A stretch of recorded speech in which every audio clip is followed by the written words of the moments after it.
नमस्कार, मी डॉक्टर भूषण झाडे. सर, आज आपण रेडिएशन ऑन्कोलॉजी म्हणजे रेडिएशन थेरपी पण याला म्हणतात, ज्यामध्ये आपण उच्च एनर्जी किंवा हाय एनर्जीच्या एक्सरे किरणांचा वापर करून रेडिएशनद्वारे कॅन्सरची ट्रीटमेंट करतो. आणि कुठल्याही एक कॉम्प्रिहेन्सिव्ह कॅन्सर केअर ज्याला आपण म्हणतो, म्हणजे एका छताखाली सगळ्या प्रकारच्या कॅन्सरचे उपचार जिथे होतात अशा सेंटरला रेडिएशन ऑन्कोलॉजी डिपार्टमेंट असणं फार महत्त्वाचं आहे. जनरली तुम्ही बघितलं की किमोथेरपी म्हणजे जे मेडिकल ऑन्कोलॉजी म्हणतो आपण, एका ठिकाणी जिथे बेड्स किंवा आयसीयू सेटअप आहे आपण देऊ शकतो, किंवा सर्जरी पण एखाद्या सेंटरला जिथे सर्जिकल फॅसिलिटी किंवा ऑपरेशन थिएटर आहे तिथे आपण करू शकतो. पण रेडिएशनची ट्रीटमेंट आहे अशी कुठेही करता येत नाही. आणि एका सेंटरला ज्याला आपण कॅन्सर सेंटर म्हणतो किंवा जिथे कॉम्प्रिहेन्सिव्ह कॅन्सर केअर फॅसिलिटी एका सेंटरला आहे असं जेव्हा आपण म्हणतो, तेव्हा तिथे अद्ययावत तंत्रज्ञानाने सुसज्ज रेडिएशन विभाग असणं फार गरजेचं आहे. ज्याला आपण एक बॅकबोन म्हणतो, म्हणजे कॅन्सर सेंटरचा बॅकबोन हा रेडिएशन विभाग म्हणतो. सो आता हा रेडिएशन हा शब्द फारच जेनरिक आहे, जिथे रेडिएशन आपण इव्हन मोबाईलच्या रेडिएशनला आपण रेडिएशन म्हणतो किंवा बऱ्याच बाबतीत हा वापरला जातो शब्द. पण हा रेडिएशन एक्झॅक्टली कुठलं रेडिएशन आहे की जे आपण वापरणार आहोत कॅन्सरच्या ट्रीटमेंटसाठी, याला आपण हाय एनर्जी किंवा आयनायझिंग रेडिएशन म्हणतात.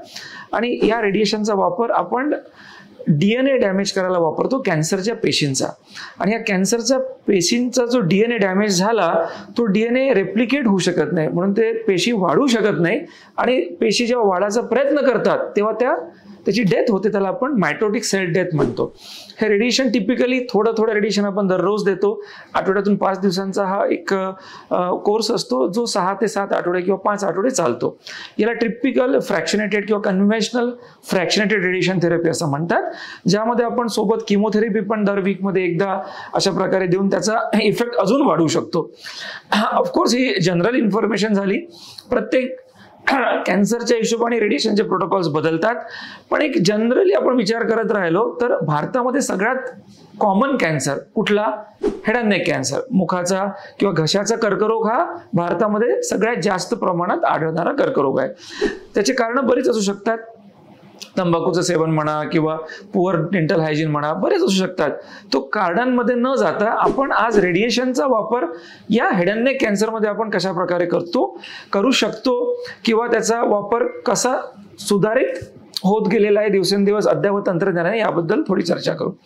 सो प्रामुख्याने हेड अँड नेक कॅन्सरमध्ये कुठले सबसाइट किंवा आजार आढळतात, त्या म्हणजे गालाचा ज्याला आपण बक्कल म्युकोजा किंवा चिक कॅन्सर म्हणतो, जिभेचा ज्याला टंग कॅन्सर म्हणतो, ओरोफॅरिंग्स तोंडाचे कॅव्हिटी, ओरल कॅव्हिटीच्या मागचा जो भाग असतो जिथे गिळताना घास जिथून आतमध्ये जातो त्याला ओरोफॅरिंग्स म्हणतात, तो भाग, लॅरिंग्स म्हणजे स्वरयंत्र, हायपोफॅरिंग्स म्हणजे स्वरयंत्राचा मागचा भाग, अन्ननलिकेचा वरचा भाग, ह्या सगळ्या भागांमध्ये कॅन्सर आढळतो.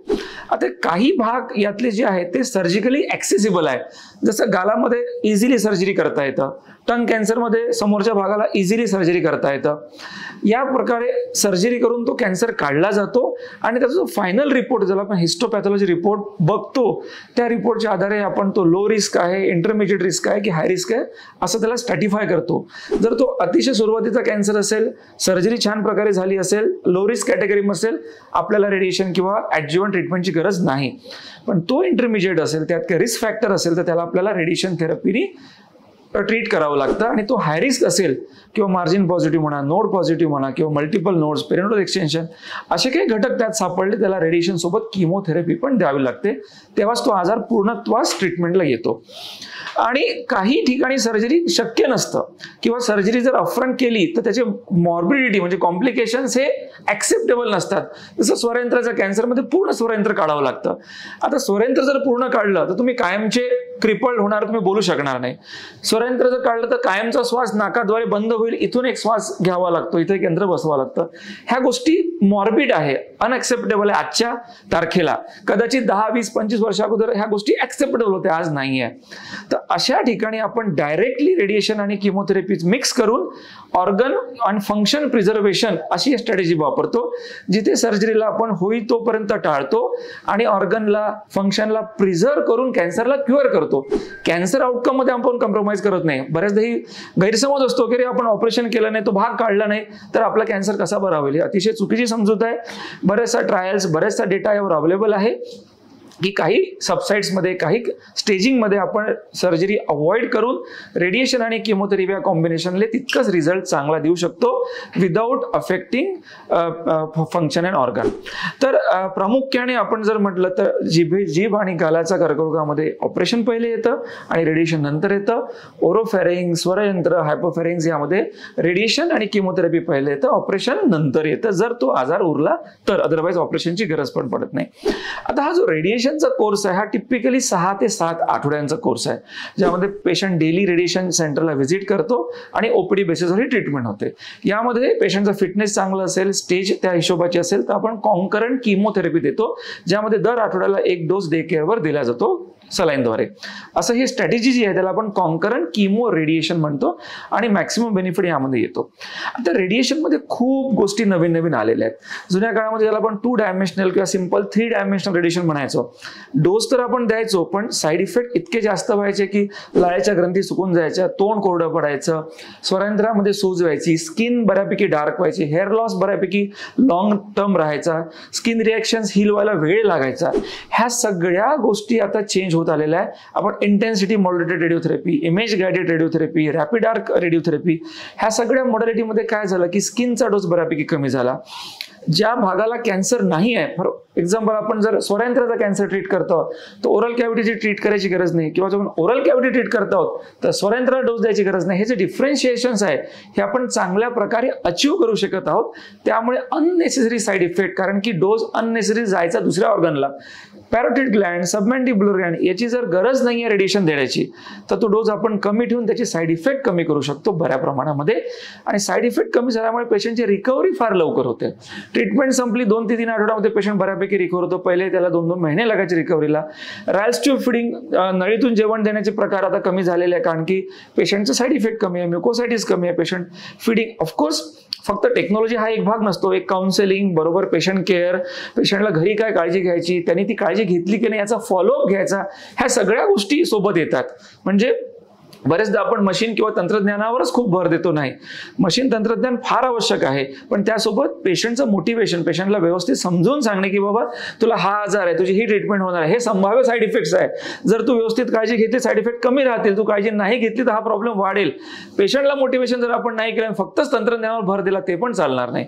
ह्या सगळ्या गोष्टी जिथे एकत्रित येतात, कॉम्प्रिहेन्सिव्ह कॅन्सर केअर ज्याला म्हणतो, तेव्हा आपल्याला अद्ययावत तंत्रज्ञान, पेशंटचा स्टेजिंग, त्याला लागणाऱ्या सगळ्या काउन्सिलिंग असं एक अमलगमेशन बनतं आणि एक ऑप्टिमम किंवा चांगला आउटकम इथे येतो.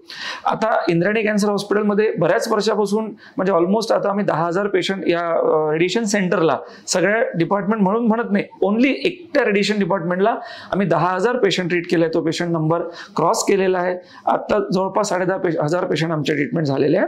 आणि या सगळ्या इव्होल्युशनमध्ये आम्ही 3 डायमेन्शनल पासून इंटेन्सिटी मॉड्युलेट पर्यंत किंवा अद्यावत रॅपिड आर्क पर्यंत पोहोचलेलो आहे. रेडिएशन विभाग याला का इतकं जास्त महत्व आहे? रेडिएशन जरी हा शब्द साधा असला तरी जे रेडिएशन आम्ही नेमकं कॅन्सर ट्रीटमेंटला वापरतो ते रेडिएशन खूप हाय एनर्जीचं असतं. म्हणजे 6 मेगावोल्ट पासून 10 ते 15 मेगावोल्ट पर्यंतच्या मशीन्स त्यामध्ये आम्ही वापरतो.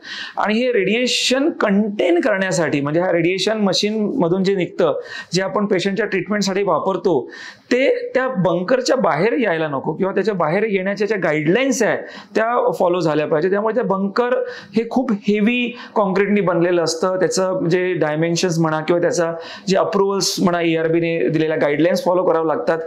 त्याचं कॉस्टिंग खूप जास्त असतं, त्याला लँड जास्त लागतं, त्याला एक बिल्डिंगची एक स्पेशल एक्सपर्टीज लागते. ऑफकोर्स ह्या मशीन खूप कॉस्टली असतात. मशीन चालवायला जो मॅन पॉवर असतो तो फार स्किल मॅन पॉवर असतो. त्यामध्ये medical physicist, radiation technologist, radiation oncologist, support staff, ह्या गोष्टी इतक्या मोठ्या असतात की प्रत्येक सेंटरला कदाचित हा रेडिएशन ऑन्कॉलॉजी विभाग डेव्हलप करणे शक्य नसतं. आणि त्यानंतर त्याची इलेक्ट्रिसिटी म्हणा, एअर कंडिशनिंग म्हणा, अप्रुव्हल्सला सगळे कंप्लायन्सेस मेंटेन करणे म्हणा, रनिंग कॉस्ट म्हणा, ह्या गोष्टी बऱ्याच इंटेन्स असतात. त्यामुळे रेडिएशन विभाग हा खूप महत्त्वाचा आहे.